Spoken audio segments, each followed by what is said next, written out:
సాయి కృష్ణ మృతదేహం మాయం మిస్టరీ కొనసాగుతూనే ఉంది. కీలక నిందితుల పాత్రపై సిట్ దర్యాప్తు చేస్తోంది. వారి నుంచి సమాచారం రాబట్టేందుకు యత్నిస్తోంది. అజ్ఞాతంలో ఉన్న కానిస్టేబుల్ కోసం వేట కొనసాగిస్తోంది.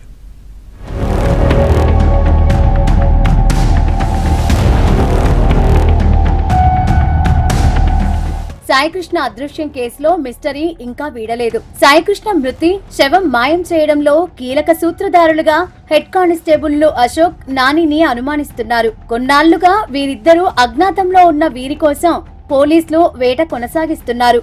అశోక్, నానిని వెంటనే అదుపులోకి తీసుకొని తమ ఎదుట హాజరుపరచాలని విజయవాడ సౌత్ ఏసీపీకి అధికారులు ప్రొడక్షన్ ఆన్ మెమో జారీ చేశారు. సాయికృష్ణ మృతి కేసులో సిట్ నిందితులుగా చేర్చడంతో అశోక్, నానిని సిపి రాజశేఖర బాబు సస్పెండ్ చేశారు.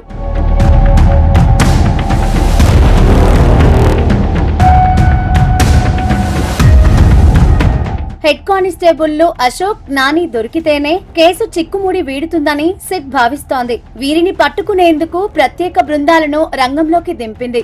వీరిద్దరితో పాటు కృష్ణలంక పిఎస్ లో సిఐ నాగరాజుకు సన్నిహితంగా ముద్రపడిన 10 మందిపై సిట్ దృష్టి పెట్టింది. ఇప్పటికే ప్రైవేటు వ్యక్తి సురేష్ ను సిట్ అదుపులోకి తీసుకుని విచారిస్తోంది. టాస్క్ ఫోర్స్ కానిస్టేబుల్ మురళీకృష్ణను రెండోసారి సిట్ పిలిచి ప్రశ్నించింది.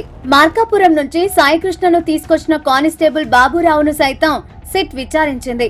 2 దఫాలుగా ప్రశ్నించినా అతని నుంచి కీలక సమాచారం రాలేదని తెలుస్తోంది.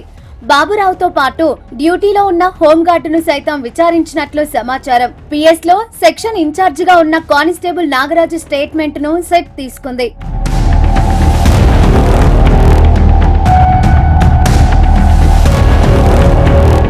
విచారణలో భాగంగా విజయవాడ సౌత్ ఏసీపీ మానసను సిట్ అధికారులు పిలిచి మాట్లాడినట్లు తెలుస్తోంది. సాయికృష్ణ అదృశ్యం గురించి మీకు ఎప్పుడు తెలిసింది? తర్వాత మీరు అంతర్గత విచారణ చేయించారా?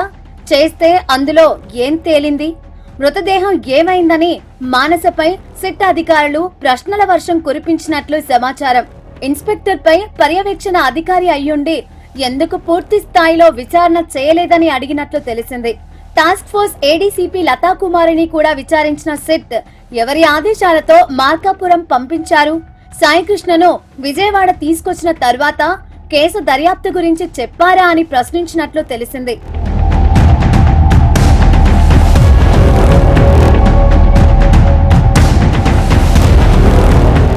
సాయికృష్ణ కేసులో మిస్టరీని తేల్చేందుకు సిట్ అనేక కోణాల్లో విచారణ జరుపుతోంది.